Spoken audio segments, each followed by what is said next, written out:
حیدر شاہ نے یہ کویسچن پوچھا تھا ایوولوشن والے ہمارے سے، جب حضرت آدم اور حضرت حوا کو پیدا کر لیا گیا تو پھر وہ کہتے ہیں اس کے بعد سے ریپروڈکشن کا جو ہے وہ پروسیجر جو ہے فینومینا سٹارٹ ہوا کہ حضرت حوا کو تو حضرت آدم علیہ السلام سے پیدا کیا گیا۔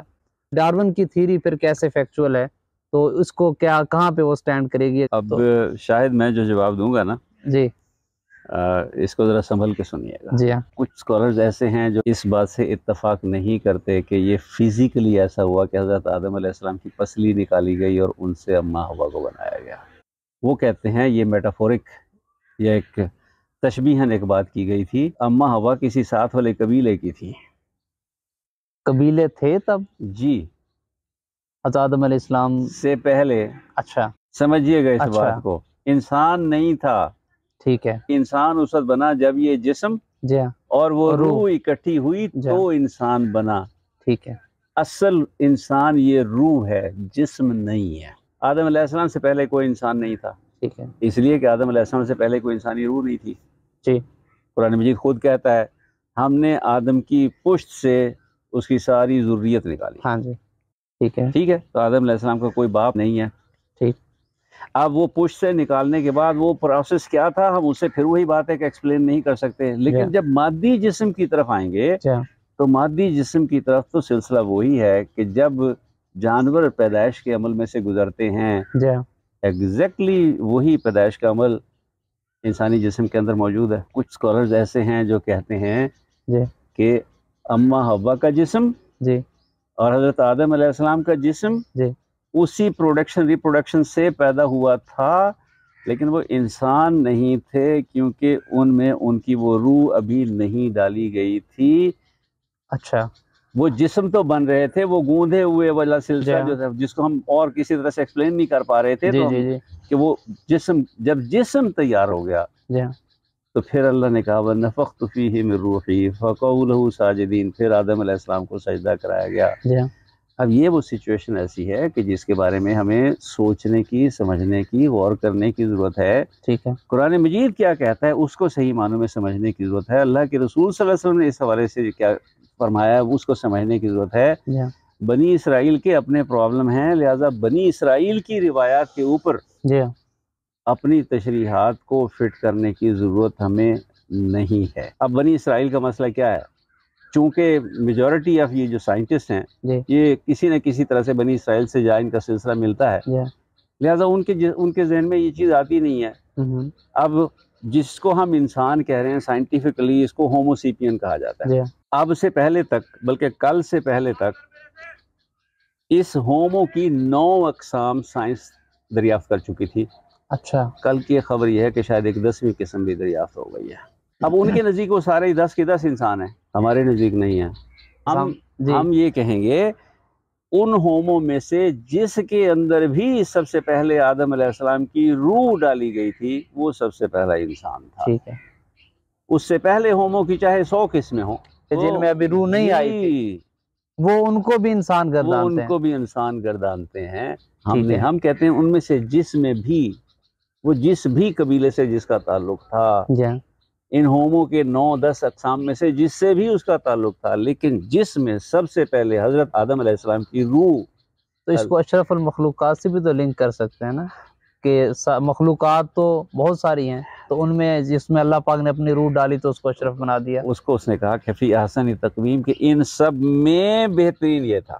تو جنرلی تو ہم اس بات کی طرف جاتے نہیں، یہ جو اب 10 9 کائنڈز ہم بیان کر رہے ہیں اس پہ تو بات قرآن نہیں مجید ہوتی۔ خود یہ کہہ رہا ہے کہ لقد خلقنا الانسان فی احسن تقویم، کمپیریزن ہو رہا ہے تو اس میں تو کچھ اور بھی تھا۔ یس، صحیح، کہ وہ جتنی مخلوقات تھیں ان مخلوقات میں سے سب سے بہترین یہ تھا۔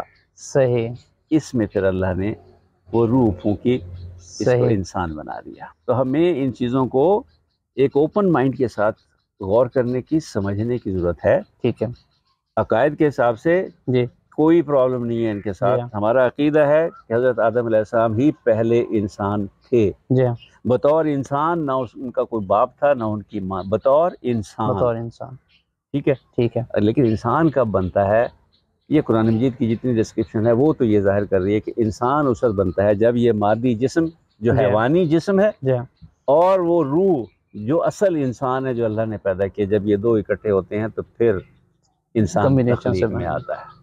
اس پہ سر ہم چاہیں گے کہ دوست کومنٹس کریں، اس پہ جتنی زیادہ گفتگو ہو تو ہو سکتا ہے ہم اور چیزیں ایکسپلور کر سکیں ان میں۔ سر یہ آپ ہم سٹیم سیلز کے بارے میں سنتے ہیں، تو کیا انسان کی باڈی کا ایک سیل بھی پورا انڈیویجول بنا سکتا ہے؟ انسان کا جسم بنتا ہی ایک ایسے سیل سے ہے۔ کیا وہ تو ہم وہ جو پہلا سیل ہے نا، جس کو ہم کہتے ہیں فرٹیلائزڈ ایگ، جی وہ بذات خود ایک سٹیم سیل ہے۔ پہلا سیل جہاں سے یہ ساری کہانی شروع ہوئی ہے، جی انسان کی ہو یا پودے کی ہو، وہ پہلا سیل بنیادی طور پر ایک سٹیم سیل ہے۔ تبدیلی وہاں آتی ہے جب ان سیلز میں ڈیفرینسیشن شروع ہوتی ہے۔ انسان میں سٹیم سیلز کی تعداد مختلف آرگنز میں مختلف ہے۔ کینچوے کو آپ کو معلوم ہے، کینچوے کو اگر دو حصوں میں کاٹ دیا جائے نا، جی تو ہر حصہ پھر سے پورا کینچوا بن جاتا ہے، تو ایک سے دو اچھا، کینچوے بن جاتے ہیں، اس لیے کہ اس میں سٹیم سیلز بہت زیادہ ہیں۔ ٹھیک ہے، ہر آرگن ڈیولپ ہو جاتا ہے؟ وہ پورا کینچوا بن جاتا ہے، آدھا ٹھیک، کینچوا کٹے جی کچھ دنوں کے بعد وہ دونوں دو کینچوے بن جاتے ہیں، ٹھیک ہے، کیونکہ ان میں سٹیم سیلز بہت زیادہ ہیں۔ ٹھیک ہے، اور یہ سٹیم سیلز ہماری باڈی میں بھی موجود ہیں، لیکن ہماری باڈی میں، ہمارے آرگنز میں یہ سٹیم سیلز بہت کم ہے۔ چھوٹا سا کٹ لگے نا، جی ہاں، وہ بھر جاتا ہے۔ جی خدا نہ خواستہ انگلی کٹ جائے، یہ دوبارہ گرو نہیں کر سکتی۔ ٹھیک ہے، آپ نے چھپکلی کو دیکھا ہوگا، چھپکلی ہاں جی، کوئی اگر آپ مانیں تو سب سے پہلا کام کیا ہوتا ہے، اس کی دم کٹ کے الگ ہو جاتی ہے، ہاں جی، وہ لنڈوری تھوڑی رہتی ہے، تھوڑی دنوں کے بعد پھر اس کی دم ہاں نکل جی، آتی ہے۔ اس کا مطلب ہے سیلز کی ملٹیپلیکیشن کے اس عمل کے لیے اس انسانی روح کی ضرورت نہیں ہے۔